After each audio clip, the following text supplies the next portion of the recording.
Joe Biden is a career politician who has 50 years of public speaking under his belt, and we saw how that played out. Joining us to discuss the content of his speech and maybe the delivery too, we welcome Vikas Bajaj, a federal attorney and Republican strategist, also welcoming Mark Vargas, a GOP strategist. Good morning to both of you. First, let's talk about the content here. Joe Biden trying to blame the violence we've seen in Democrat-run cities on President Trump. But 2 weeks ago, Democrats didn't even acknowledge the riots at their convention. Mark, we'll go to you first because, something changed, and we've got a strong suspicion it was in the polls. Your thoughts? No, you're absolutely right. The Democrats have been watching for the last month Joe Biden sink in the polls, and that's a combination of many things. That he's hiding, that they're questioning his mental fitness, but they're seeing this slide, and so for the first time they're having to come out and actually address the rioting and the looting and smoking them out of the holes. We're seeing Vice President Biden talk about this. Now here in Chicago, where I'm at, Mayor Lightfoot is actually talking about this. She's standing with the police. She's wanting to address these rioters and looters. The state's attorney's office is filing felony charges for the first time against these looters and these acts of domestic terrorism, in my opinion. And it all boils down to one thing. Joe Biden is slipping in the polls and President Trump is gaining. And so now they've got to figure out how to gain some traction.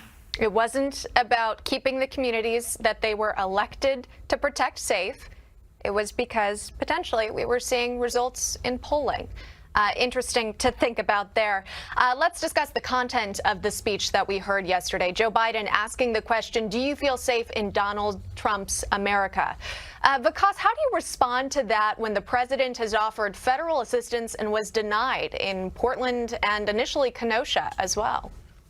Well, when you listen to Joe Biden, it's akin to listening to a trial litigator in court who has an opening statement that just sounds so incredible, and then the actual evidence that's presented to the jury. And in this analogy, that jury is us, the American people, who will then render a verdict on Election Day in November. And we see how the evidence flies in the face of the opening argument. So Joe Biden opened this argument and this trial for this election campaign in a way that was leading us to believe that Donald Trump was the problem.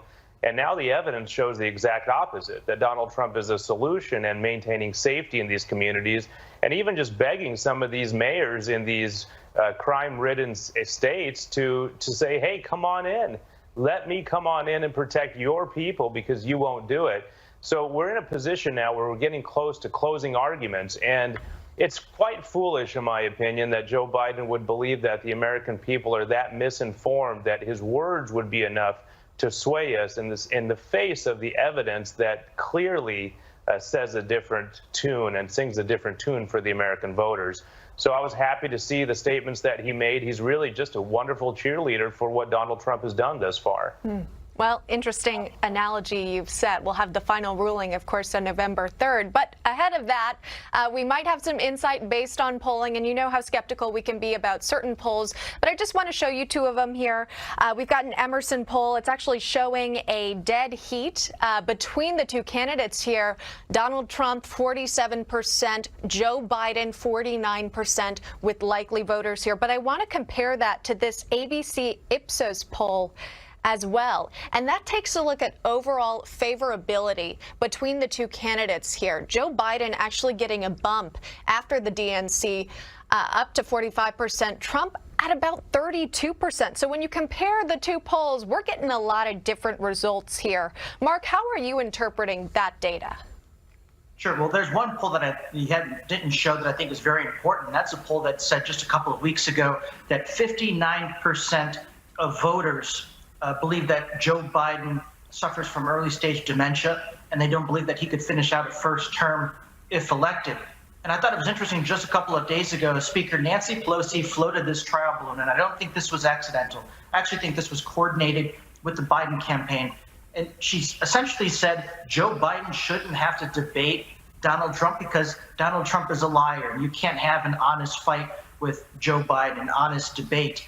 And so I think that if those are their options of having Joe Biden avoid debates because people are seriously questioning his mental fitness, that's presenting a significant problem for the Biden campaign. And Joe Biden did respond to that, Speaker Pelosi's remarks. He said he would be at the debate and he would act as the fact checker for himself on the debate stage. Keep in mind, during a debate, you won't have the chance to read off of a teleprompter. And we saw what happened when there was an issue with that. So, Vikas, it makes you wonder. Of course, let's assume that he does show up to the debates, potentially how that could play out. And I also want to point out the fact that yet again, yesterday, when Joe Biden was in front of a small crowd of reporters, he didn't take any questions. Your thoughts on that? Well, he can't take any questions. As a witness that's not prepared, he's not subject and prepared for cross-examination. These debates are much more important than just seeing one candidate against another. These debates are going to show the American people who can be a leader, who can think on their feet, and who can deal with adaptation, as every president will have to do. So Biden's theory and strategy of staying away from the media is failing because he's falling in the polls, as you have just mentioned there with some of those results. But, as I say to my beautiful wife every day, never trust a poll that you're not a part of. Our phone didn't ring. I'm not sure if anybody here has had the opportunity to give their opinion to a poll. But, the same thing happened in 2016. We really shouldn't have a President Donald J. Trump if we believe the polls. So they are what they are. They're really worth very little, in my opinion. But the bottom line is they show Biden losing support in Biden-favored polls. So it's a disaster waiting to happen for Mr. Biden, and he needs to get up and go here. Yeah, and we've got more polling to, again, take it with a grain of salt from these battleground states that we didn't have time to get to. But another big question of concern is where these two candidates line up in those specific states. Vikas, Mark, thanks for being with us today and weighing in. We really appreciate it. Thank you so much. You got it.